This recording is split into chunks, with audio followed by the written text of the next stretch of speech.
শুক্রবার মহা বিপর্যয় ঘনিয়ে আসছে দুই বাংলায়, রাজ্যের একাধিক জেলায়। জারি করা হয়েছে কমলা সতর্কতা আলিপুর আবহাওয়া দপ্তরের তরফ থেকে। চৈত্র পড়তে না পড়তেই তীব্র গরমে নাজেহাল বঙ্গবাসী।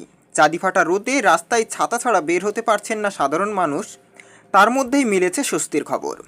বৃহস্পতিবার আলিপুর আবহাওয়া দপ্তরের তরফে পূর্বাভাসে জানানো হয়েছে দক্ষিণবঙ্গের সমস্ত জেলায় বজ্রবিদ্যুৎ সহ ঝড় বৃষ্টির সম্ভাবনা রয়েছে। এককভাবে বাংলাদেশের দক্ষিণ বিভাগের যে সমস্ত জেলা রয়েছে সেই সমস্ত জেলাতে কালবৈশাখী ঝড়ের দাপটও কিন্তু দেখা দিতে পারে। কোন কোন জেলায় ঝড় বৃষ্টি হওয়ার সম্ভাবনা রয়েছে এবং কোথায় কোথায় ক্ষয়ক্ষতিগ্রস্ত হওয়ার সম্ভাবনা থাকছে, এক্ষেত্রে হাওয়া অফিস কী জানাচ্ছে বিস্তারিত জানিয়ে দেবো আজকের এই ভিডিওর মাধ্যমে। সুতরাং আপনারা যদি আমার চ্যানেলে কেউ নতুন হয়ে থাকেন তাহলে অতি অবশ্যই চ্যানেলটিকে সাবস্ক্রাইব করে পাশে থাকবেন আগামী দিনের এরকমই গুরুত্বপূর্ণ খবরগুলো পাওয়ার জন্যে। পশ্চিমবঙ্গের কয়েকটি জেলায় বৃষ্টির সঙ্গে শিলাবৃষ্টিও হতে পারে। দক্ষিণে ঝড়ের গতিবেগ থাকবে 50 থেকে 60 কিলোমিটার প্রতি ঘন্টায়। উত্তরবঙ্গেও সমান তালে চলবে রবিবার পর্যন্ত এই দুর্যোগ। মৎস্যজীবীদের দুদিন সমুদ্রে যেতে নিষেধ করা হয়েছে। আগামী 3 দিনে দক্ষিণবঙ্গে 6 ডিগ্রি সেলসিয়াস তাপমাত্রা কমতে পারে। আবহাওয়া অফিস জানিয়েছে আগামীকাল শুক্রবার কালবৈশাখীর সতর্কতা জারি থাকছে 7 জেলায়। 50 থেকে 60 কিলোমিটার গতিবেগে দমকা ঝোড়ো হওয়ার সঙ্গে বজ্রবিদ্যুৎ সহ বৃষ্টি এবং শিলাবৃষ্টির দুর্যোগের সম্ভাবনা বাঁকুড়া, ঝাড়গ্রাম, পূর্ব ও পশ্চিম মেদিনীপুর, হাওড়া, হুগলি, পূর্ব বর্ধমানে কিন্তু রয়েছে। বাংলাদেশের ক্ষেত্রে সিলেটে কিন্তু শিলাবৃষ্টি হওয়ার একটা সম্ভাবনা যথেষ্ট লক্ষ্য করা যাচ্ছে। পাশাপাশি বাগেরহাট, খুলনা, ময়মনসিংহ, ঢাকা, রাজশাহী, পাবনা, কক্সবাজার, বান্দরবান এই কয়েকটি জেলাতেও কিন্তু কালবৈশাখী ঝড়ের দাপট কিন্তু থাকবে, যার গতিবেগ থাকবে প্রতি ঘন্টায় 50 থেকে 60 কিলোমিটার। কলকাতায় 40 থেকে 50 কিলোমিটার বেগে হওয়ার জন্য ইতিমধ্যেই হলুদ সতর্কতা জারি করা হয়েছে।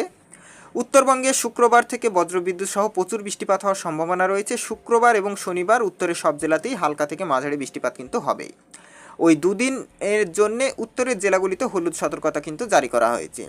ঝোড়ো হাওয়ার বেগ থাকবে ঘন্টায় 30 থেকে 40 কিলোমিটার। সপ্তাহের শেষে ঝড় বৃষ্টিপাতের পরিমাণে অনেকাংশে বেড়ে যেতে পারে বলেই আবহাওয়া দপ্তর জানিয়েছে। সঙ্গে বজায় থাকবে প্রচণ্ড হাওয়ার বেগ। ইতিমধ্যেই কিন্তু হাওয়া অফিসের তরফ থেকে মাইকে দেওয়া হচ্ছে সতর্কবার্তা। ইডেনে আইপিএলের প্র্যাকটিসও ভেস্তে যাওয়ার সম্ভাবনা কিন্তু যথেষ্ট লক্ষ্য করা যাচ্ছে, এমনটাই কিন্তু হাওয়া অফিসের তরফ থেকে জানানো হয়েছে। পাশাপাশি যে বিষয়টা অত্যন্ত গুরুত্বপূর্ণ সেটাও আপনাদের জানিয়ে রাখি যে ফসলের ক্ষয়ক্ষতি হওয়ার সম্ভাবনা রয়েছে। সেক্ষেত্রে আগাম সতর্কবার্তা কিন্তু হাওয়া অফিসের তরফ থেকে দেওয়া হয়েছে কৃষকদের জন্যে। বিশেষ করে ঝড় বৃষ্টি এবং বজ্রপাতের সময়কালে ফাঁকা মাঠ, বড় গাছ, বৈদ্যুতিক খুঁটির কাছাকাছি কেউ যাতে না থাকেন সেই বার্তা কিন্তু দেওয়া হয়েছে।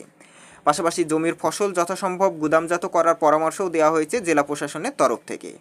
অন্যদিকে শুধু দক্ষিণবঙ্গের জেলাতেই নয়, কলকাতা এবং শহরতলির পাশাপাশি অন্যান্য জেলাগুলিতেও বজ্রবিদ্যুৎ সহ ঝড় বৃষ্টির সম্ভাবনা কিন্তু থাকবে। শনিবারও কলকাতাতে বজ্রবিদ্যুৎ সহ ঝড় বৃষ্টির সম্ভাবনা থাকবে বিকেলেও সন্ধ্যের দিকে, যা রীতিমতো উদ্বেগের। তো এই ছিল রবিবার পর্যন্ত সম্পূর্ণ আবহাওয়ার আপডেট, যেটা আপনাদের সামনে তুলে ধরলাম। যদি ভিডিওটা ভালো লেগে থাকে সকলের মাধ্যমে শেয়ার করে দেখার সুযোগ করে দেবেন। So thanks for watching.